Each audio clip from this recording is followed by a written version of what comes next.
அரவிந்த் எல்லாம் தீபாவளிக்கு முன்னாடி வந்ததோட சரி, இதுக்கப்புறம் வரல.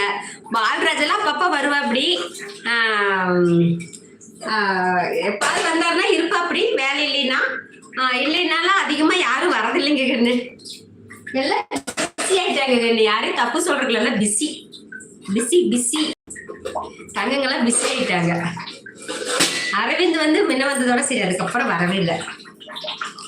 அம்மா ஹெவி ஒர்க்கு. சரிதாங்க.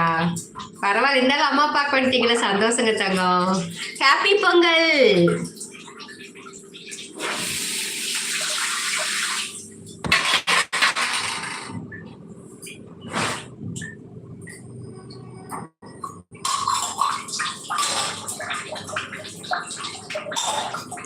Happy Pongal, happy Pongal. அகிலா சண்முகம் வணக்கம்.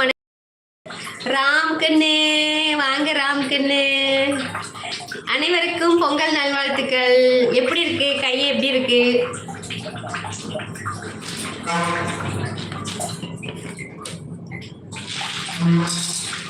சட்னி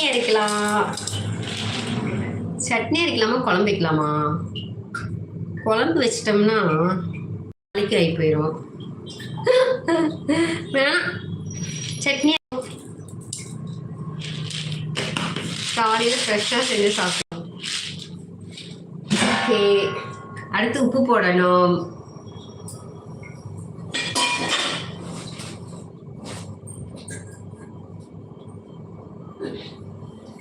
உப்பு, அப்புறம் இதை மூடணும். எங்க போய் பொங்கல் கொண்டாடுறது கண்ணே? முடிஞ்ச வரைக்கும் கொண்டாடுவோம். ஹாப்பி பொங்கலுங்கம்மா. சங்கராந்தி சாப்பாடு செஞ்சேங்க. சாமி கும்பிட்டாச்சுங்களா கண்ணே? கோயிலில் போய் சாமி கும்பிட்டு வந்துட்டு தங்கம். காலையிலே கோயிலில் போய் சாமி கும்பிட்டு வந்துட்டாங்களா கண்ணு? தலை தீபாவளியும் போச்சு, பொங்கலும் போச்சு. உங்களை டெய்லியும் நான் ஷார்ட்ஸில் பார்க்குறேன். சந்தோஷங்க சரண் சக்தி. சந்தோஷங்க தங்கம். அப்பா, ஏன்னா இட்லி ஊற்றியா தான் போய் பொங்கலுக்கு. யோ ராகேஷ், தலைப்பொங்கல் தானே செலிப்ரேட் பண்ணு பிரதர். தலைப்பொங்கல் பொங்கலை தானே செலிப்ரேட். அதான் கீழே விழுந்துட்ட அப்படி.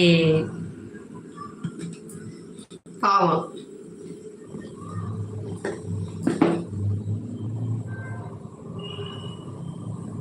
சாப்பாடு வேற எவ்வளவு சாப்பாடு இருக்குது, என்ன செய்யுதுன்னு தெரியல. காலையில தாளிச்சிட வேண்டியதுதான். வச்சிருவோம், களி வச்சிட்டு.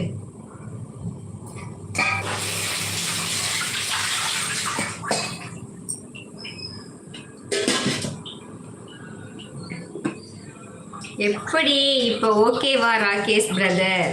கண்ணே கொஞ்ச நேரம் நீங்க பேசிட்டு இருங்க, நான் அதை மிக்சியில் அரைச்சிட்டு வந்துடுறேன். மிக்சி போட்டேன்னா சவுண்டு கேட்கும், அதனால மியூட்ல போட்டுக்கிறேன். நீங்க 2 பேரும் பேசிக்கோங்க.